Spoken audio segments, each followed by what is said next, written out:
অতি সুন্দরী না পায় বর, অতি ঘরণের না হয়ে ঘর, আর অতি কথাবাজ, অতি চালাক, অতিরিক্ত কি বলা হয় যে চাটুকার, এদের আসলে কখনো ভালো পরিণতি হয় না। কথা বলছি সার্জিস আলমকে নিয়ে। আমি আগেই বলছি এই ছেলেটা পাশ করবে না।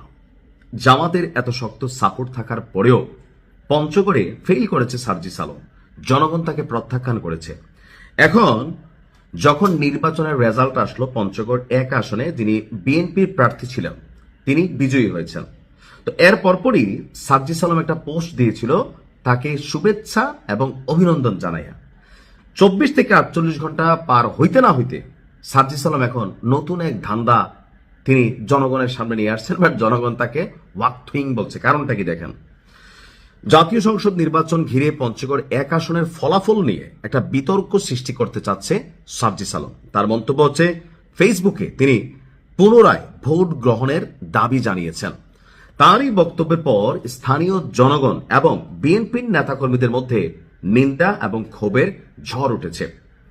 বেসরকারি ফল অনুযায়ী বিএনপি প্রার্থী ব্যারিস্টার মোহাম্মদ নওশাদ জমিরের থেকে 8,120 ভোটের ব্যবধানে পরাজিত হয়েছে সার্জিস আলম।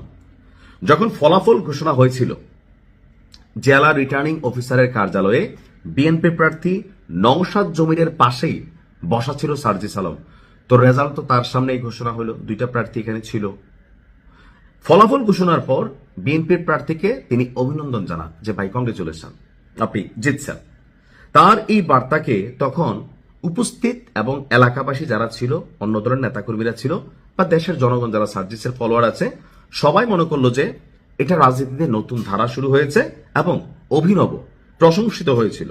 অর্থাৎ যেখানে নর্মালি আমরা কারচুপির অভিযোগ করছিলাম বিভিন্ন জায়গায়, সেখানে সার্জিস যখন তাকে প্রশংসা করলেন যে ভাই কংগ্রেচুলেশন, পজিটিভলি ছিল। কিন্তু আপনার কয়েক ঘন্টা পরেই সোশ্যাল মিডিয়ায় আপনার নির্বাচনী প্রক্রিয়া নিয়ে ফের প্রশ্ন তুলেছে সার্জিস আলম।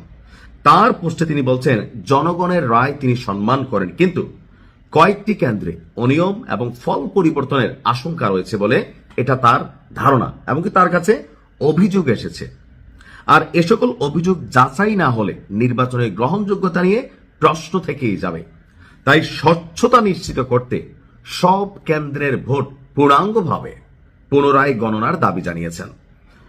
তো আচ্ছা, এরপরে আপনার সার্জিস আলম যখন প্রথম পোস্টটা দিচ্ছিলেন, সেখানে কি ছিল, আমরা একসঙ্গে প্রতিদ্বন্দ্বিতা করেছি, ব্যারিস্টার নওশাদ জমির ভাইকে শুভেচ্ছা জানাতে এসেছি। জনগণ যদি এক ভোটেও এগিয়ে রাখে, সেই রায়কে সম্মান করা আমাদের রাজনৈতিক শিষ্টাচারের অংশ। প্রতিদ্বন্দ্বীকে সম্মান দেখানো এবং তার খুশির মুহূর্তে পাশে থাকা আমাদের দায়িত্ব। তবে পরবর্তী সময় যে পোল্টিবাজি একটা স্ট্যাটাস দিল, মানুষের কাছে হাসির পাত্র হয়ে গেল মুহূর্তের মধ্যে সার্জিস আলম।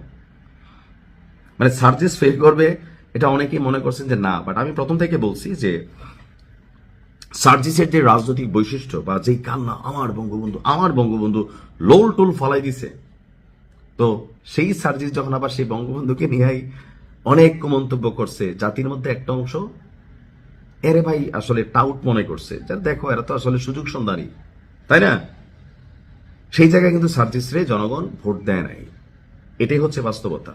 তো এই ধরনের হাস্যকর মন্তব্য না করে আপনি রাজনীতি করেন, ফলাফলকে মেনে নেন, বিতর্ক সৃষ্টি করে আর সরকারটারে ডিস্টার্ব করেন না, বিক্ষোভের চিন্তা বাদ দেন, দেশকে আগায় নেন।